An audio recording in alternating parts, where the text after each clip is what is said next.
How to reverse a video on InShot app. Hello guys, in today's video I'm gonna show you how to reverse a video on InShot in less than 1 minute. All what you have to do is simple. Just go to InShot. As you can see right here, this is the home page. Now go to the video option and click on it. Now right here you can upload a new video or choose from your drafts like me. For example, I already have this video, so I'm just gonna click on it. Now as you can see on this page, you will find many options here.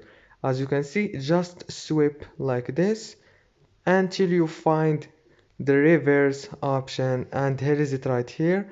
It's called reverse. Click on reverse. Now as you can see, the video started the reverse option.